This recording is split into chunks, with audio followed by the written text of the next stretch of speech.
Hey guys, is this everybody hear me well? Sweet. Thank you guys for coming in here to check out D++.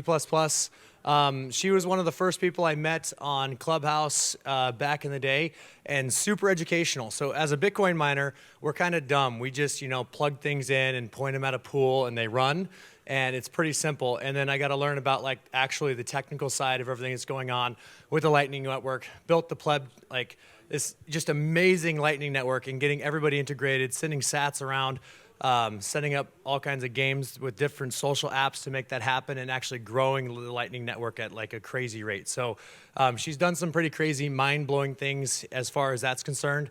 So I'm happy you guys are here to listen to her run through this, and you guys are going to learn a lot. I'm pretty excited. So D++, I'll let you actually say the important things about yourself. So if you want to come on up and have a good time. Thank you. Hey everybody, can you hear me okay? I'm D++, and I recently, this is breaking news, I recently joined the Bitcoin Company. I recently joined the Bitcoin Company as a Bitcoin educator and, of course, Bitcoin evangelist. And I'm really excited to debut this brand new workshop to you. It's called Proof of Workshop. We're going to demystify mining. So before we do, let's get acquainted with each other. How many of you, show of hands, are miners, whether that's home mining or mining on an industrial scale? And I can barely see you because I have lights in my face, but it looks like a good portion of us are miners. And how many of you would consider yourselves to be technologists in any regard, tech-savvy folks? Is it kind of half and half? How many of you are not really technical people? Okay, awesome. So I feel confident that regardless of your technical level, I want everyone to leave here today with a solid understanding of how Bitcoin mining works. And how many of you would say that you do already have a good understanding of how mining works? One person? Two, three people. How many of you get the gist of it, but there's a lot of holes in your understanding? And how many of you find that it's a complete mystery? All right. Well, when I first attempted to comprehend Bitcoin mining, I was reading some articles in the mainstream media that would say really silly things like, miners are competing to solve cryptographic puzzles, or they're competing to solve really hard math problems. Have any of you read articles that say ridiculous, inane things like that?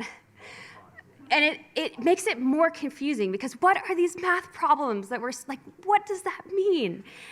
And when I delved into the mechanics of mining, I found that there's actually no really complicated math problems. There's no crazy cryptographic puzzles. In fact, the process is extraordinarily simple. And I was relieved, because mining actually is a pretty simple process.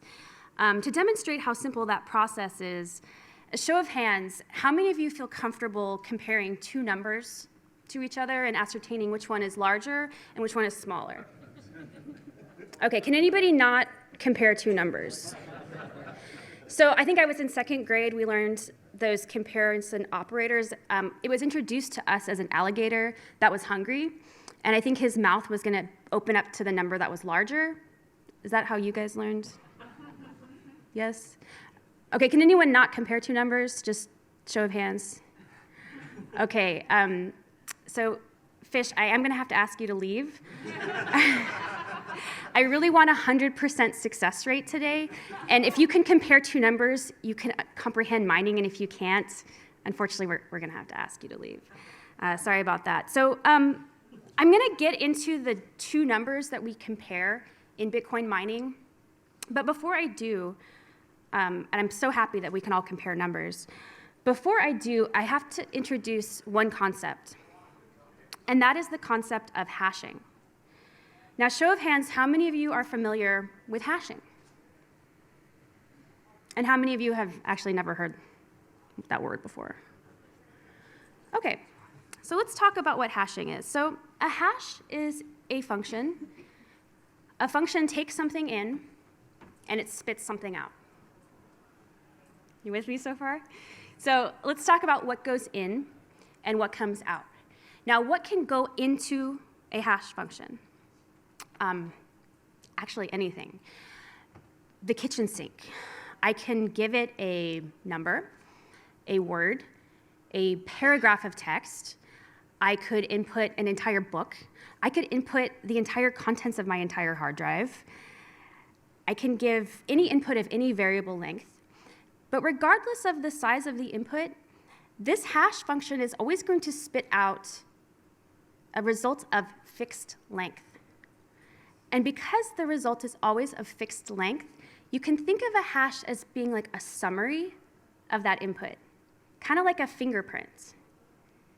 Every hash will be unique, like everyone's fingerprint is hopefully unique on Earth. Okay? So just recap. The input can be, anyone? Any size. And the output will always be of a fixed length. Okay, you guys are gonna totally comprehend mining just fine, because this is actually pretty simple stuff. Now, what's happening inside of this hash function? Well, we're taking that input and we are slicing, dicing, mixing, and mashing it up. We're putting it through a blender, okay? Now, what this means is we can go in, but we can't come back out. It's a one-way function, just like when I blend my smoothie in the morning. I like strawberries, bananas, orange juice, kale, spinach. I enjoy my smoothie, but I can't unblenderize those fruits and vegetables, right? They can go in, but they can't come out. Another analogy is to think of like a trap door. It is very easy to fall through a trap door, but it's impossible to get out. So it's quite trivial to put something into the hash function, but once I get that fixed length fingerprint, I cannot unhash it. It's impossible. It's even quantum resistant. So these scary quantum computers that people are always talking about, even they can't unhash these unique fingerprints. It's important. Now, a hash is deterministic, meaning the same input is always going to yield the same output, but any minor change to the input, even just changing one character, is going to yield a completely different output, completely different. And no information will be leaked as to what was changed in the input, but it will be very apparent that a change was made. So when you look at a hash, you get no information about what the input to that hash was. The only way is to go back through the hash function and check the result that you're going to get. So again, let's recap. A hash takes an input of any length. It outputs a result of fixed length. The result is a fingerprint. The result is called a hash. Can anybody tell me in cryptography what we call the input to a hash function? It has like a really cool name. What do we call the input? Any cryptographers in here? A preimage. It's a cool word, right? A preimage. I think it sounds cool. Now, hashing is not new to Bitcoin. It predates Bitcoin. Hashing is used all over the internet. So when I log into my favorite websites, hopefully they stored my password as a hash on their server, so they don't actually know what my password is. It's trivial for them to check that the hash of my input matches the hash they have stored on their server. But if you see the hash of my password, you have no information as to what my password is. So hashes are used all over the place in cryptography. They're used everywhere in Bitcoin, not just in mining. They're used in transactions. They're used in wallet generation. They're used in address generation. And of course, they're also used extensively in Bitcoin mining. Now, there's different types of hashes, different hashing algorithms, if you will. And can anyone tell me which type of hash Satoshi Nakamoto chose for Bitcoin? SHA-256. So there's a couple other ones that we use in Bitcoin, but SHA-256 is used all over the place, and it is used extensively in mining. Now, SHA is a very creative acronym, stands for Secure Hash Algorithm. And what does the 256 denote? Bits? The length of the output. I mentioned it was a fixed length. Now, in the case of SHA-256, it's 256 bits. That's 256 binary digits, those ones and zeros that computers can read very easily. Humans don't read those ones and zeros too well. Now let's not take my word for it. Let's actually not trust, let's verify, and let's try hashing and see what happens. So I created this nice little tool for you today. You can pull up on your phone this URL. It's dplus+me/SHA-256. And let's try hashing some stuff and see what we get. Now, if anyone has access to a Linux-style command line, you can also use SHA-256-SUM on the command line. So I'm going to pull up my hash tool, and can somebody give me, yeah, this is the URL here. It's dplus+me/SHA-256. Now, can somebody give me a word or a short phrase to pop into SHA? Just blurt it out. Bitcoin. Okay, so Bitcoin, when put into SHA, gives me a result of fixed length, and here is the result. Now, this is a number. I didn't lie when I said it was 256 ones and zeros. I simply compressed those 256 ones and zeros into this kind of number format that's a little easier for us humans to read. Now, I did mention that any change to the input will yield an entirely different output, and there's no way of knowing how that output is going to change until I hash around and find out. So if I were to just put some punctuation after this word Bitcoin, everybody check out this result and see what happens. I'm going to zoom in for you. I'm just going to add an exclamation point and see how the result changes completely. Even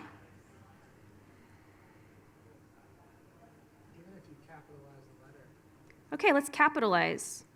From lowercase b to uppercase b, and the result is completely different. There is no information leaked about the change, but it's very clear that a change has been made. Have you guys had a chance to try this for yourself on your phone? Hash a couple things and see what happens? How's everybody feeling about hashing? You feel pretty good about it? Does anybody have any questions about hashing? Who's not getting it? What is the website?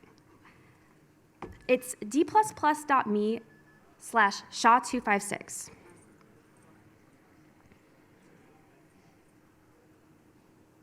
Any questions at all about hashing? I'm going to assume everyone understands.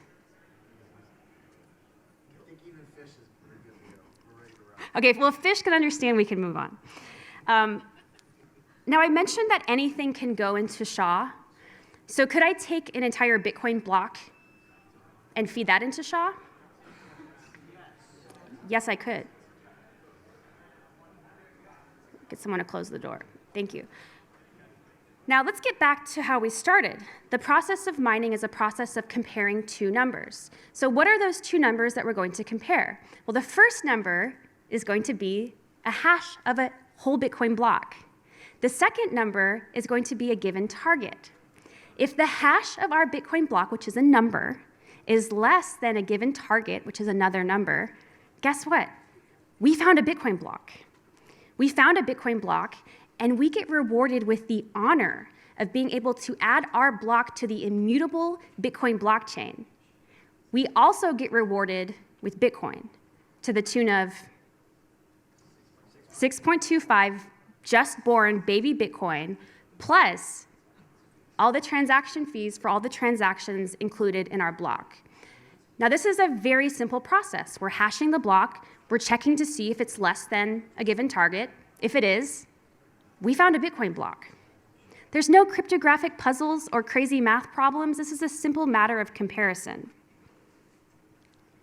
Okay, so the block header hash is going to be less than a target. And if it is, we found a block. Now, in Bitcoin, there's a name for this target number. What is this target number called? The difficulty target. So we're checking to see if our hash is less than a given difficulty target. Any questions so far? We said we could all compare two numbers, right? Any questions about this? It's very simple. Okay. So I'm going to show you a mining simulator that I lovingly built for you today in JavaScript. And if anyone's coming in, just do me a favor and close the door behind you. Please. Thank you so much. So I have lovingly created this Bitcoin mining simulator for you. And it works exactly the same as Bitcoin mining with one small change. So this is a Bitcoin block. I'm not going to go too deep into the contents of a block. It's a little outside of the scope of today's class. But I did mention that I'm going to hash the contents of the block. So here's a Bitcoin block. I'm going to pop it into SHA, and I get this result here. I'm going to make it a little bigger so you can see. Can everybody see this result okay? This is a number. It's a compressed number in a funny format. It has some letters in it, but just trust me, it's a number. Okay? Now I'm checking to see if this number is less than a given target. Now in this case, our target is this number. So can anybody tell me, is the hash of our block less than the given target, yes or no? Well, an easy way of checking is looking at the leading zeros in the beginning of the number. If I have the same number of leading zeros in my header hash, then I know my hash is less than or equal to the target, meaning I solved a block. Can you say that one more time, Coach? Sure. I have two numbers. I want to see which one is smaller. An easy way of checking to see which one is smaller is just looking at the number of zeros in the beginning of the number. The more zeros in the beginning of the number, the smaller the number. Yeah?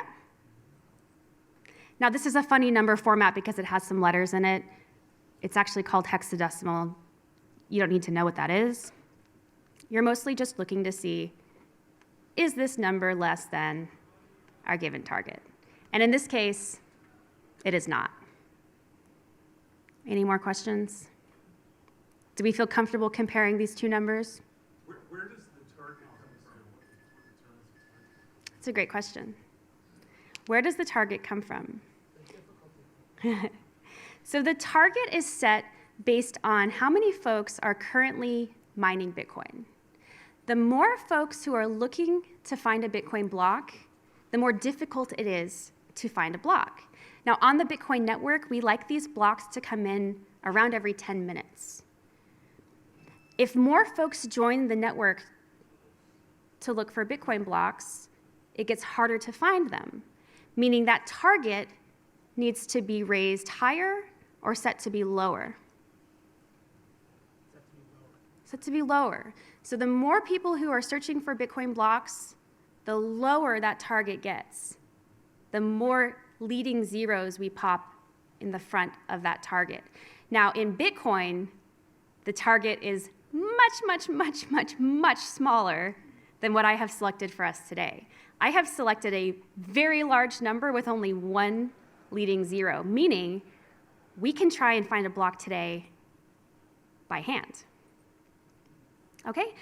However, my hash is not less than my target. Now, we saw that if we make any change whatsoever to the pre-image or input to the hash, we get an entirely different resulting hash. So could I just make some kind of change to the block and hash around and find out if the new hash is less than the target? Sure. Could I add like a random number to the block somewhere? Sure. Yes. Okay. So can someone give me a random number to plug into my block and see what happens to the hash? 3. 3, okay. I'm going to add the number 3. We saw that any change to the input results in a completely different result. So when I add this one number to my block, I get an entirely different hash result. Now, my entirely different hash result, if you look on the screen, is it less than our target? No. So what do I do? Try a new number? 21. Okay, 21. I need an integer. Okay, still no dice. Do you want to try some more numbers? 73. Does this seem like kind of an archaic, silly process of like guessing a number, plugging it into the block, hashing it, seeing if it's less than the target? Seems kind of silly, right? It's a brute force process. It's a guess and check process of exhausting all possible random numbers, plugging them into the block, hashing, and seeing if our target is greater than or less than our block hash. Now, interestingly enough, this is exactly how Bitcoin mining works. It is a very simple brute force process of guessing and checking random numbers and plugging them into Bitcoin blocks, hashing the results, checking to see if the result is less than or greater than a given target. This is how mining works. We're comparing two numbers. So as you can see, there's no cryptographic puzzles. There's no really complicated math problems. This is a brute force process. Now, the process of adding this random number and plugging it into the block, do we have a name for the random number that we plug in? The nonce. Okay, what is a nonce? It's a word that comes from cryptography. Does anyone know what it kind of stands for? It stands for a number used once. It's just a number that we're plugging in to the block. And when I find a nonce that satisfies my requirement, I found a block. So the process of mining is searching for what I like to call the golden nonce. I find the golden nonce, I get 6.25 Bitcoin. That's like $300,000 or something. It's pretty sweet. It's pretty sweet. A question? Oh, I wondered if miners could work together to say, like, I tried numbers 1 through 10, and you tried numbers, 11 to 20. Yeah. I should try the numbers you tried. That's a great question. So if I'm mining Bitcoin and I'm going through this process of guessing numbers, let's say I'm just mining by myself at home, there's so much competition to find the golden nonce because that difficulty target has gotten increasingly smaller. Meaning, if I just search for the nonce all day, forever Laura at home, I may never find a block. If I'm lucky, I might find one within the next 20 years. So if this is like a lottery, I'm buying a ticket to the lottery, and if I have the golden ticket, I win the block. What I could do is I could get all my friends together, we could all buy lottery tickets, and if any one of us wins, we could split the earnings equally. And that's how mining pools work. Okay, so I am gonna try a nonce that I know works. And when I take the number 55 and plug it into the block, I found the golden nonce because look at my hash. See that beautiful leading 0 in the beginning of that number? John, do you see the leading 0 there? Do you like it? I see the 2 next to it, too. Okay, well, let's just look at the 0 also. I just wanted you to know I was paying attention, Coach. Okay, so we have this 0, meaning the number's smaller, right, than the target. We found a block. And if you can do this on Bitcoin, you can get 6.25 Bitcoin. Got a question over here. There are multiple answers. Absolutely. So 55 worked. I happen to know that 125 also works. Now, because my difficulty target is such a large number, a lot of possible nonces are going to solve this block. In fact, 1 in 16 tries are going to win. Now, if you look at the previous block header hash, see all those zeros? That's how hard it is to find a Bitcoin block on the actual Bitcoin network. That's a much, much, much smaller number than our target. Now, every 2016 blocks, we look at the previous block times. We want them to average around 10 minutes. If there's more miners entering the network, we're going to make it harder by making the difficulty smaller. And if miners drop off, we're going to make it easier by making the difficulty target higher. Okay, well, I want us to all mine Bitcoin today. Who would like to mine? Okay, I want us to all mine Bitcoin today, and I'm going to increase the difficulty. Right now, I only have 1 0 here. I'm going to make it harder, and we're all going to play along. So I'm going to give you a URL, and you're going to pull out your phone, so get your phones ready, and pull up your favorite browser. Because as soon as you see that URL, we're going to start mining. Now, the first pleb to find the golden nonce, of which there will be many, is going to get what's called a block reward or a block subsidy. Now, I'm not going to be giving out 6.25 Bitcoin, but I am going to give away 62,500 Satoshis, which we all know is going to be probably worth, what, thousands of dollars in our lifetime? So you're welcome. So the first pleb to find the golden nonce, please do not raise your hand. Please blurt it out so we can all hear you. You get the golden nonce, you're going to just yell it out. First come, first serve, just like Bitcoin. And you're going to get 62,500 Satoshis. Does everyone have their phone ready? Yes. You're going to be typing. So get ready to type.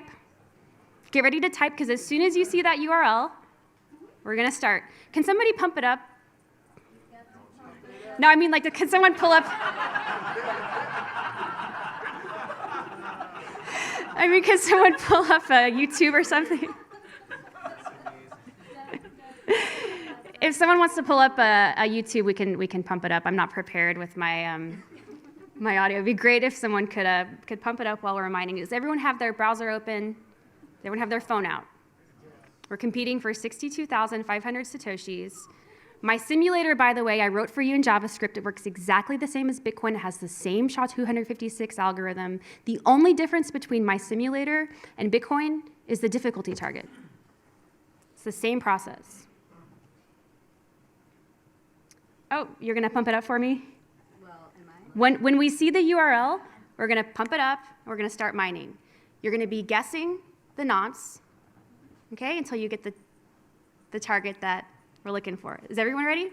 Is anyone not ready? I have a question. Question. Can the nonce be like any number? Can it be a really large number? That's a really great question. I'm glad you asked. So my simulator, like I said, works exactly like Bitcoin does. I want it to be very accurate. In Bitcoin, it's a 32-bit number, which has about a 4.3 billion max unsigned integer. So there is going to be a limit to how much digits you can put in there, but it's an unsigned 32-bit integer, again, up to about 4.3 billion. All right, who's ready to mine? Who's ready to win Bitcoin? All right, let's go. We're going to adjust the difficulty. As soon as you see the URL, you're going to be on your mark, get set, go. It's d++.me/mine.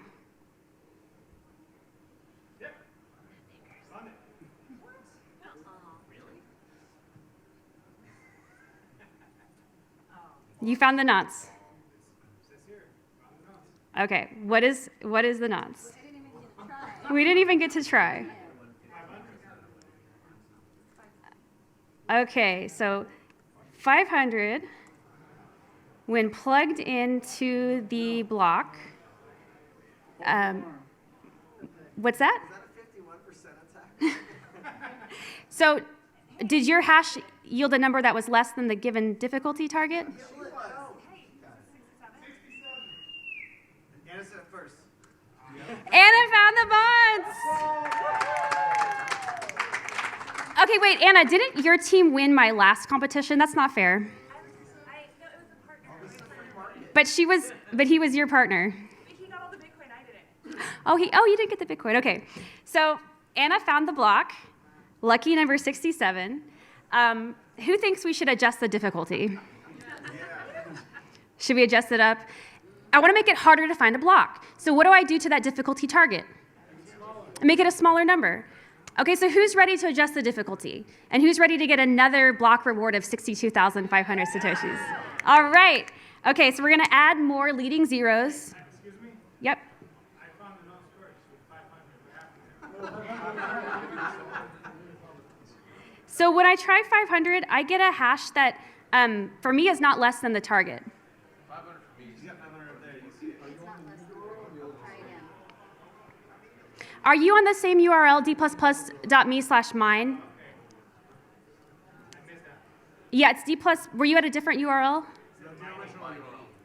Yeah, this is just d++.me/mine. So the different URLs, they changed the difficulty. Yeah. I have the difficulty here up in the top. The word changed from mining to mine. Yeah, it's in that by itself, but 500 doesn't sound. Okay. So who's ready to adjust the difficulty higher? Any more questions? Nope. Nope. Nope. Ready? On your mark, get set. Mine, d++.me/adjust.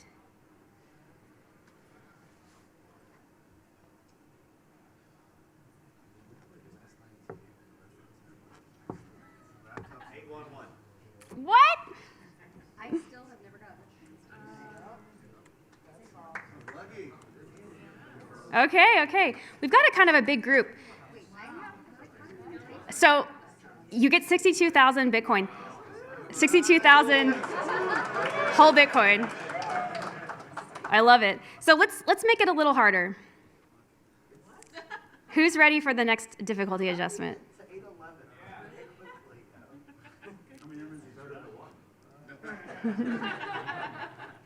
Who's ready for a harder target? Okay, ready? On your mark, get set. I saw it when I started. On your mark, get set. Mine. POW. Made it a bit harder for y'all. You got one? I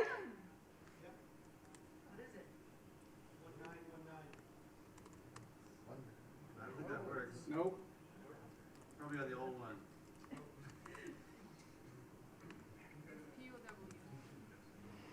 That might have been for the previous difficulty target, but for this new target, it's d++.me/POW, which stands for proof of work. See, it's a little harder for you guys. I'm gonna make you work for it. This is 62,500 Satoshis. If someone wants to pump it up, be my guest.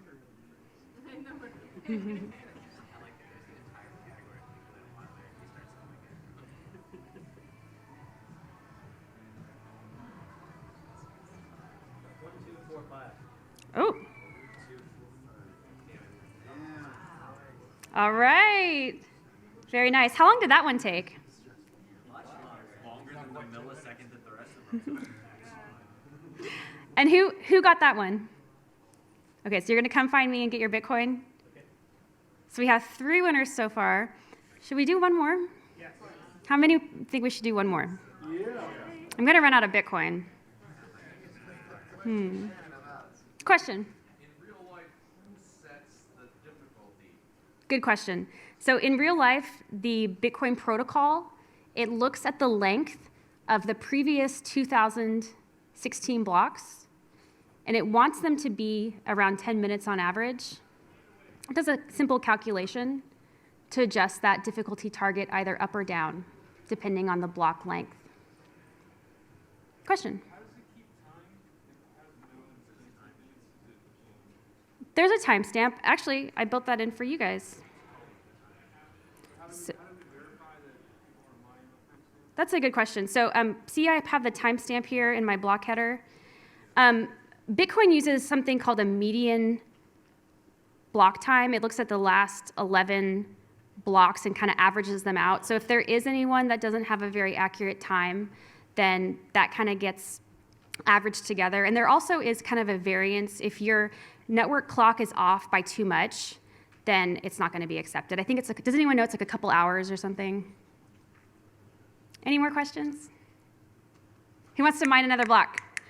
Okay. Same URL, go. POW.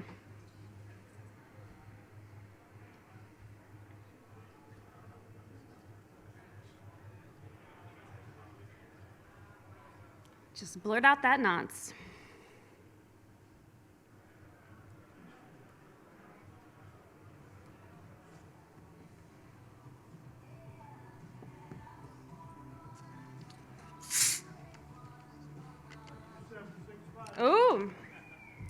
2765. Don't trust verify. Who was that? Who got the two? All right, so come find me after. You just got 62,500 Satoshis. There is absolutely more than one answer because we have 4.3 billion possible inputs. Now, to calculate the number of answers that we have, you look at the number of leading zeros in the difficulty target. We currently have 2, but that's in hexadecimal. So in binary, we actually really have 1, 2, 3, 4, 9. So 1 over 2 to the 9th power is 1 in 512. So 1 in every 512 on average tries in this particular difficulty target, we're going to find a block. I'm running out of Satoshis, guys.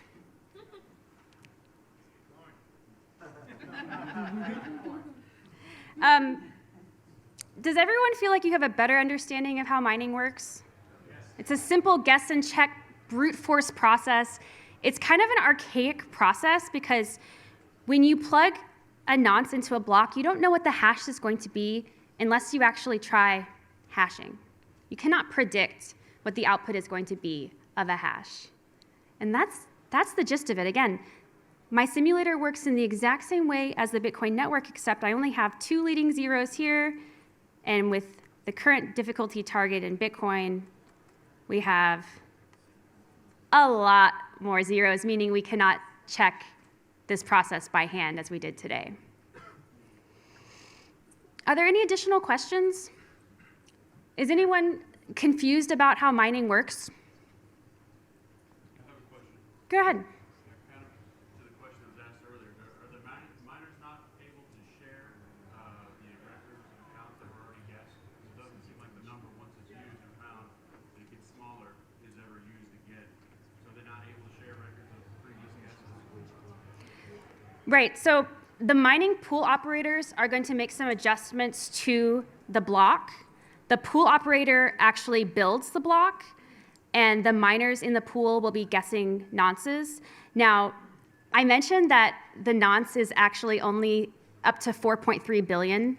Now, with a modern ASIC, we can blow through all 4.3 billion choices in how long? Like a millisecond, with just one device.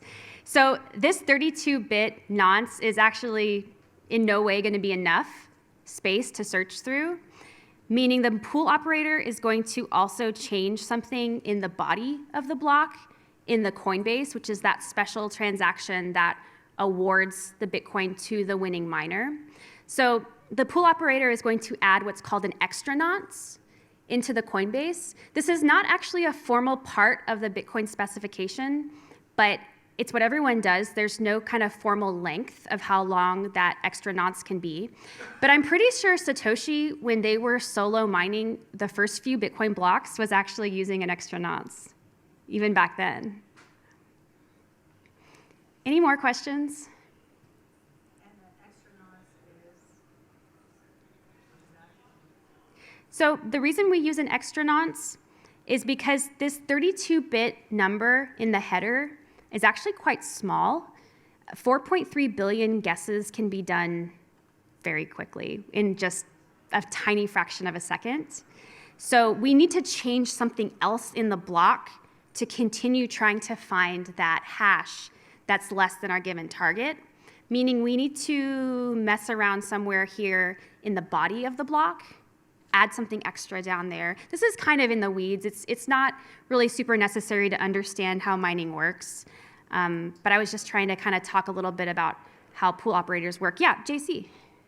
So basically what you're saying is that the reason why we don't share information or does not help us share information is because it's such a huge amount of guesses that you don't even store which guesses that you've tried because you'll never try the same one twice. Exactly, and but where would you store all those guesses previously? You'd have to have memory, and it would slow you down. Hitting the same one twice would be like the same thing as hitting somebody's private keys. Exactly. So, when you think of a 32-bit number, it seems like a lot. It's actually very small. But when you think of a 256-bit number, that number is so mind-blowingly large that it represents all of the atoms in the entire universe. So like JC said, you're not going to have any collisions in those guesses. And also, one of those transactions is the one that pays the miner who solved it. So they're working on different blocks. You think that's what the pool is, kind of. They don't share information, but they help each other. Yeah, so you're right. So the pool operators, they're not going to have the exact same block as each other because they might have different transactions. They're going to have different Coinbase, which is that special transaction that rewards the miners their Bitcoin if they find the block. And the transactions are going to be in different order. So they're going to have, slightly different transactions. Yeah, question over here. Sorry, I was thinking about timestamps earlier. Could a malicious miner mess with the network by submitting really all timestamps?